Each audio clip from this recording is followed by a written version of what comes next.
This video is brought to you by Cool Green Clothing. Cool Green Clothing is a Baltimore-based clothing line that started back in 2018 and has been growing strong ever since. Make sure you follow Cool Green Clothing on Facebook and IG at Cool Green Clothing, and check out their website, coolgreenclothing.com, where you can find the latest cool green fashions and hats, women's apparel, and the latest men's collection. Remember, if you ain't coolin' and getting the green, you're in the way. Ralph Lauren, named his brand himself. That's what I did myself. My name AC Green. If I turn AC to cool, you got cool green. And if you ain't cool and getting the green, you in the way. That's just basic. You know what I mean? Gang. So, yeah. Hey, the cool green is the shit. The cool green is, if you don't get no other authentic t-shirt, come down here to my man and represent for the brother Cool Green Clothing. That's COOLGREEN clothing line. That's right. Spell it out for him. The best clothing line you could ever get, bro. The best clothing line. The good cool green. Man, how you hear about us? Good through the good video of my man Tony 2 times. All the way from Annapolis to support Cool Green. My man come down all the way from Annapolis, man. What's going on, YouTube fam? It's your boy Tony 2 times, and we back with another episode of the Baltimore Way, man. Before I start, be sure to like, comment, share. Definitely watch the video to the end. Let's get right into it. Sometimes in the streets, situations get tricky. Beef can lead to innocent people getting hurt, families mourning, even innocent people being arrested for something they didn't do. Prison is filled with people that have been down 10 or 20 years, and their story has stayed the same, pleading their innocence. Then in some cases, you are guilty by association. If you are affiliated with a gang and something happens in your area, police get thirsty and starts to jam up everyone affiliated. But in certain environments, sad to say, you can lose your life by being in the wrong place at the wrong time.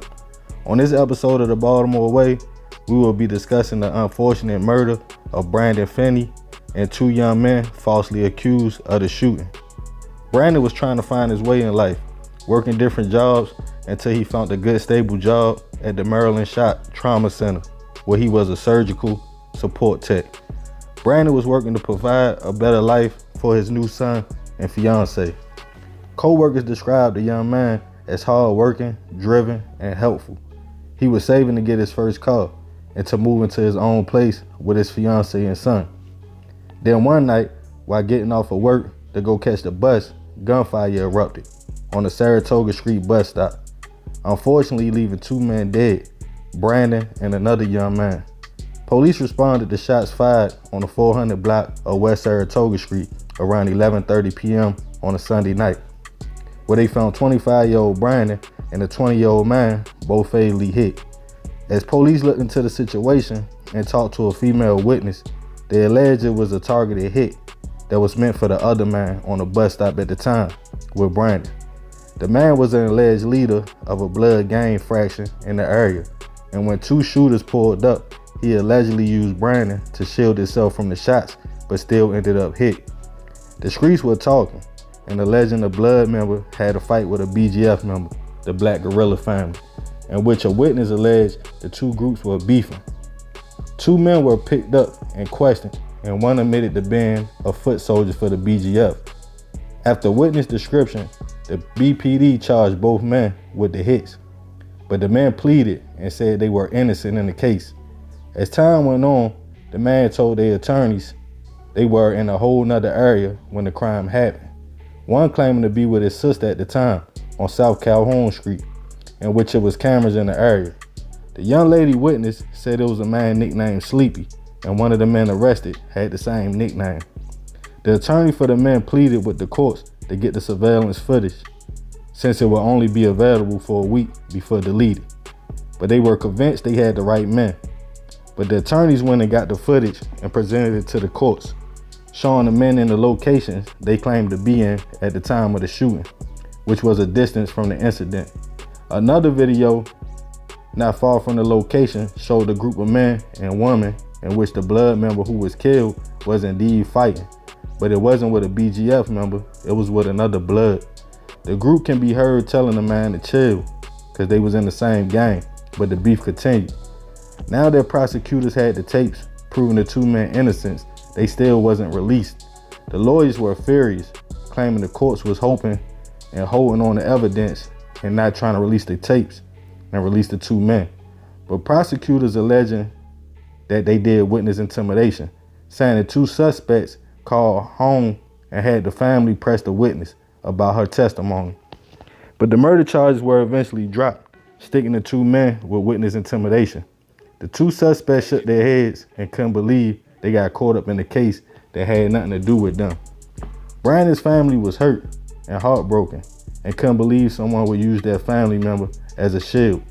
At the time, his son was only 15 months, and at his funeral, his co-workers showed up, showing their support for the hard-working young father. I send my prayers and condolences to Brandon's family.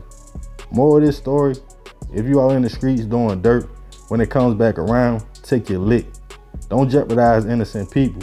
And as far as the courts go, they knew the two men were innocent, but if it wasn't for the surveillance, they would have convicted them anyway.